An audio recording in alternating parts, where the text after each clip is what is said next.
Aper, la marque de vêtements qui respecte votre identité. En vente exclusive sur aper-mode.com. Présente Alexis Poulain, sans réserve, l'invité. Et notre invitée, c'est Béatrice Denas. Vous êtes journaliste, coprésidente de Trans Santé France et vous avez sorti un livre aux éditions First, Ce corps qui n'était pas le mien. Vous racontez en fait cette vie que vous avez attendue de devenir enfin une femme. Enfin, vous étiez une femme, mais le corps que vous aviez était celui d'un homme. Et vous expliquez d'ailleurs avec beaucoup de détails les opérations de transition, les questions que vous avez aussi dans votre vie. Et puis la difficulté en fait quand on a cette dysphorie de genre, c'est ainsi qu'on l'appelle, de comprendre qu'on n'est pas seul, de savoir ce qui nous arrive, de le faire accepter aux autres aussi, sachant que vous avez attendu d'avoir 60 ans pour faire cette transition, et qu'à l'époque où vous vous posiez ces questions, il n'y avait pas Internet, il n'y avait rien, et vous étiez dans une solitude totale. Est-ce qu'aujourd'hui, vous pensez que les personnes trans sont mieux accompagnées, qu'il y a sur cette dysphorie de genre une meilleure connaissance, même si on va parler après évidemment de la transphobie? Oui, parce qu'en fait, quand on dit, on a l'impression que, souvent et notamment les transphobes, et je pense qu'on en parlera de Ramouto et Marguerite Stern. En fait, on a l'impression que ça m'a pris à 60 ans. Non, c'est parce que tout simplement, je suis dans une génération. Moi, c'est depuis que j'ai l'âge de 4 ou 5 ans que je me suis rendu compte qu'il y a un truc qui collait pas en moi et que intérieurement, je me sentais fille dans un corps de garçon. D'ailleurs, je m'empresse de préciser qu'à l'époque, il n'y avait pas de réseaux sociaux, il n'y a pas de lobby LGBT ni quoi que ce soit, comme on dit aujourd'hui. C'était pas une mode non plus, comme on le dit aujourd'hui, mais simplement. Intérieurement, je le ressentais, sauf que c'était d'autant plus dur pour moi qu'à l'époque, en effet, on parlait pas de transidentité, donc je me suis demandé si j'étais pas un monstre d'ailleurs, de me sentir mal. Et puis, j'ai plongé dans une hypertimidité, une désocialisation. Et c'est pour ça qu'aujourd'hui, on a la chance, en effet, d'en parler ouvertement. Il n'y a pas une épidémie, simplement, comme on n'en parlait pas avant. On a l'impression que ça n'existait pas, mais en plus, dans mes conférences, je raconte en effet que ça existe depuis très longtemps. Très longtemps, depuis la mythologie grecque, ça existe en fait. Les premières opérations aussi remontent aux années 30. Exactement. C'est à peu près dans les années 50 que ça commençait un peu à. On a commencé à essayer d'aider les personnes trans à être elles-mêmes. Ça restait quand même très très marginal, c'était aussi très psychiatrisé. Aujourd'hui, ça a quand même beaucoup évolué.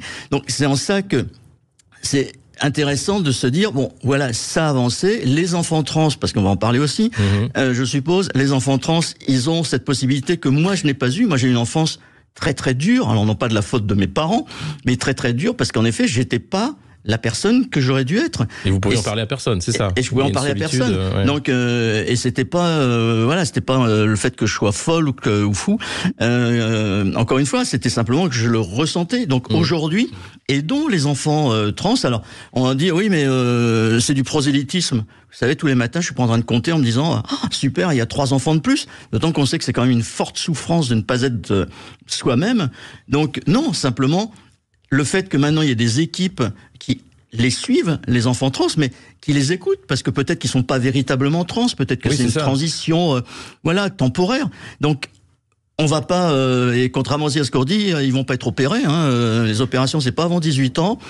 Exceptionnellement 16 ans pour les torsoplasties, c'est-à-dire en fait l'ablation des seins, si vraiment l'ado trans va vraiment très très mal, qu'il en est déjà à 2 ou 3 tentatives de suicide et une énorme dépression, une déscolarisation et autres, on va l'aider. Mais en quoi ça fait du mal à quelqu'un qu'on aide des personnes qui sont dans une forme de détresse? Moi, franchement, je comprends pas et c'est vraiment quelque chose qui me dépasse. Et en effet, on est arrivé dans une situation de transphobie, mais véritablement brûlante, et moi ça m'inquiète beaucoup. Vous pensez que la transphobie en France gagne du terrain? En ce moment, on peut pas dire, mais entre le groupe LR du Sénat qui vient de déposer une proposition de loi qui veut interdire tout accompagnement des enfants trans, donc rien avant 18 ans. Rien, y compris accompagnement psychologique. Si. Alors ce qu'ils proposent, c'est ce qu'on appelle nous des thérapies de conversion, c'est-à-dire qu'en fait, ils voudraient en effet développer des groupes pédopsychiatres, mais non pas pour les aider, mais simplement pour ce que j'appelle les remettre dans le droit chemin. Et c'est exactement une thérapie de conversion. On est exactement dans la même situation que les homosexuels dans les années 60-70, où en effet des sectes, des médecins avaient lancé des thérapies de conversion parce que être homo, c'était une espèce pour eux de déviance. Il fallait les remettre dans le droit chemin.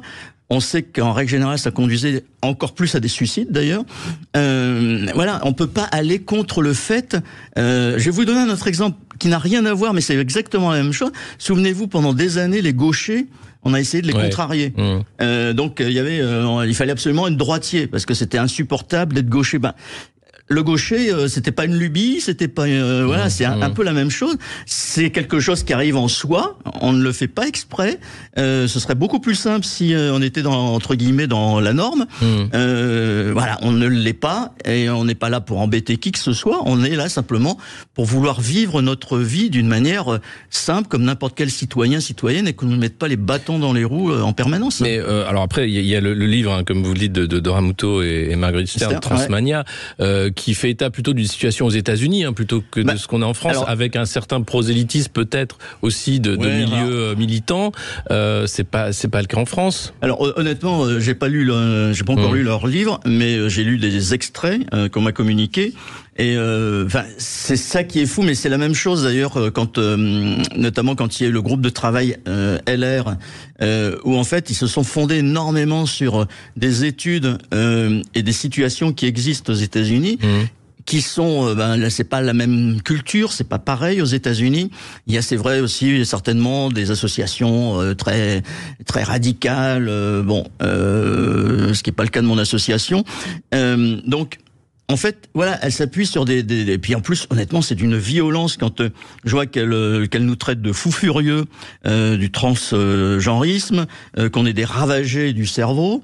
C'est d'une énorme vulgarité parce qu'en fait, elle consacre énormément de place aux relations sexuelles, à la sexualité, notamment des femmes trans, parce que c'est vraiment nous, femmes trans, qui sommes mises, au pilori.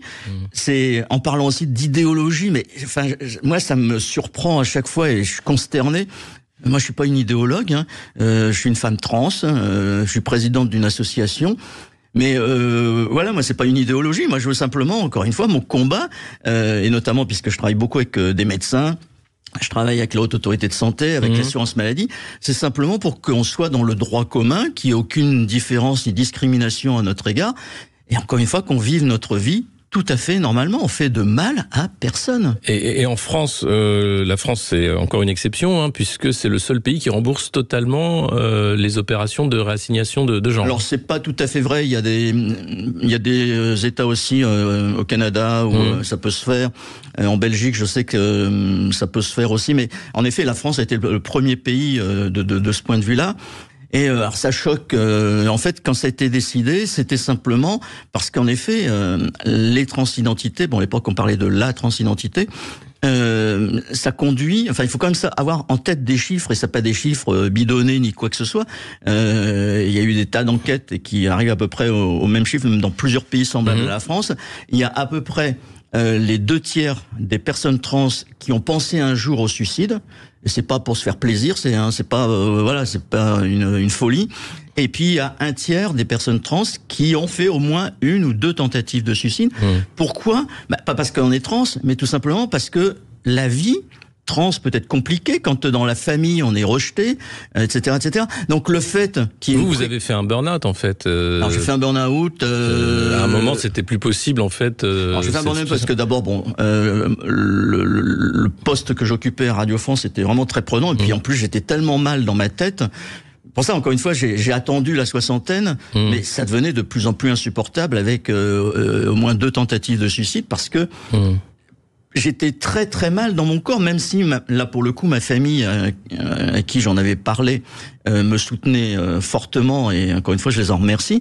Mais il n'empêche que je n'avais pas le courage au sein de ma société, qui était Radio France, mais qui est pas la pire en termes d'ouverture. Mais à l'époque on ne parlait pas de transidentité. Donc j'étais quand même assez connu de tous les salariés. Et ça aussi, c'est une réminiscence de ma jeunesse où j'ai quand même encore un fond. J'avais encore un fond de timidité.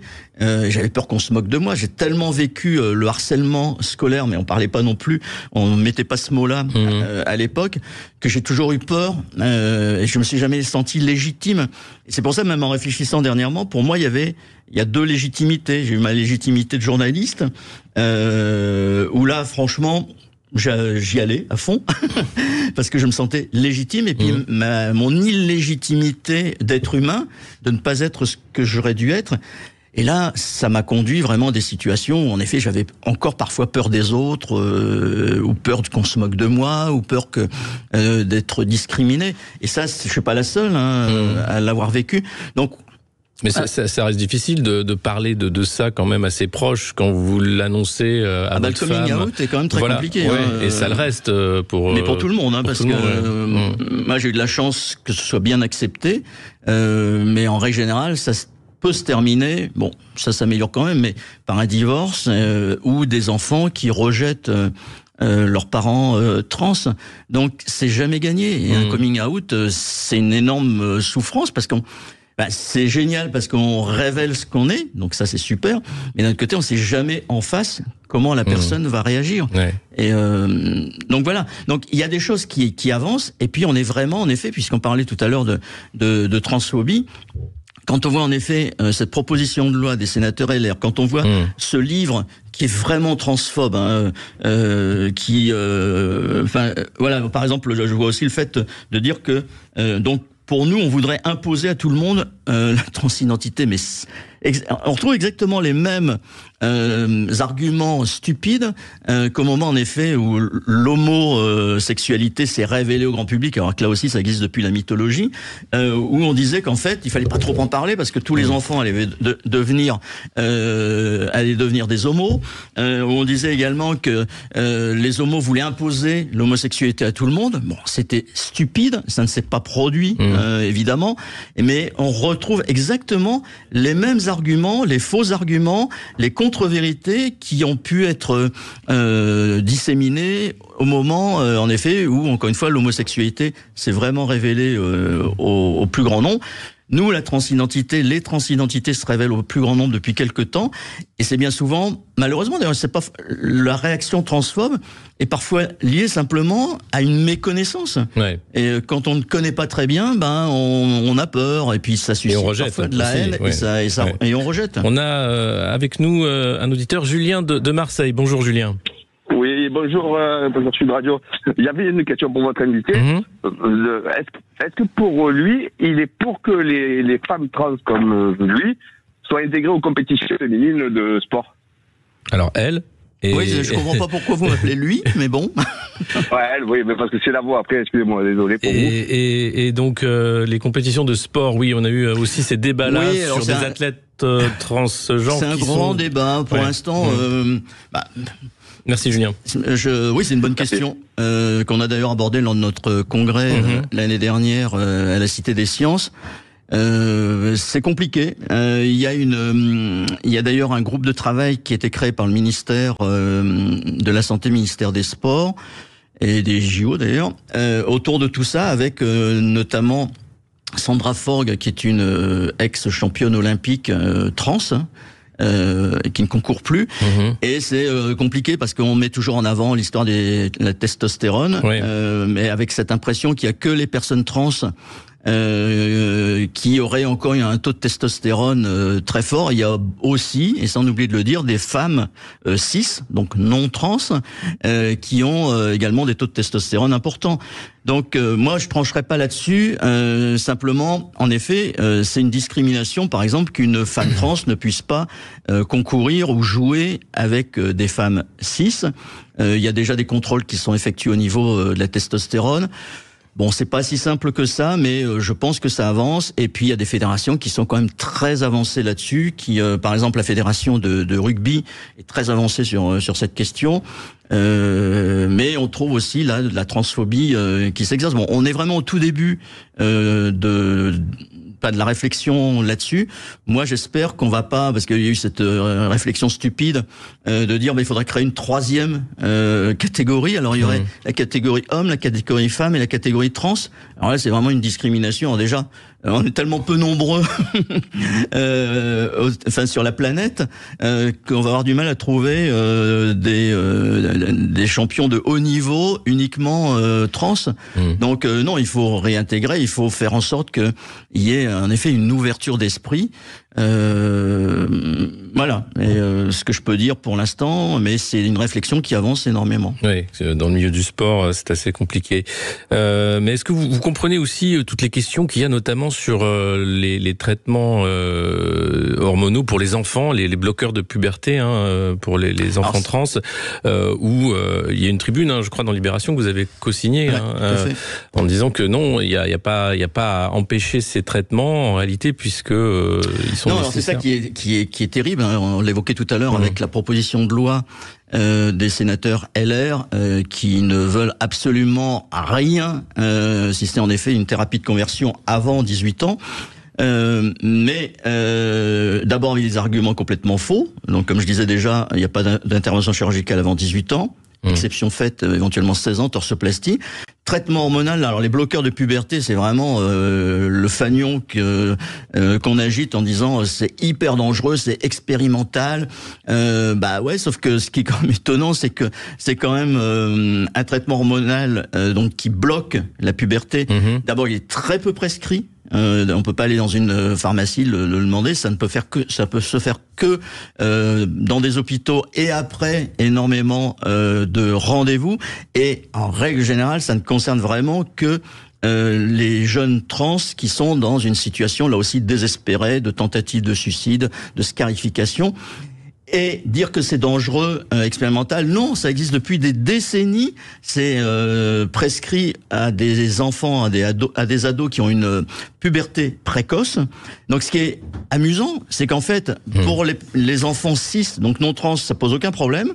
Sauf que c'est vrai, il peut y avoir des effets secondaires, mais comme pour n'importe quel traitement, les femmes qui prennent la pilule, c'est un traitement hormonal, et on sait qu'il peut y avoir des effets secondaires. Bon, on n'est pas en train de se battre contre la pilule, donc c'est la même chose. Donc dire que les traitements et que les bloqueurs de puberté c'est très dangereux.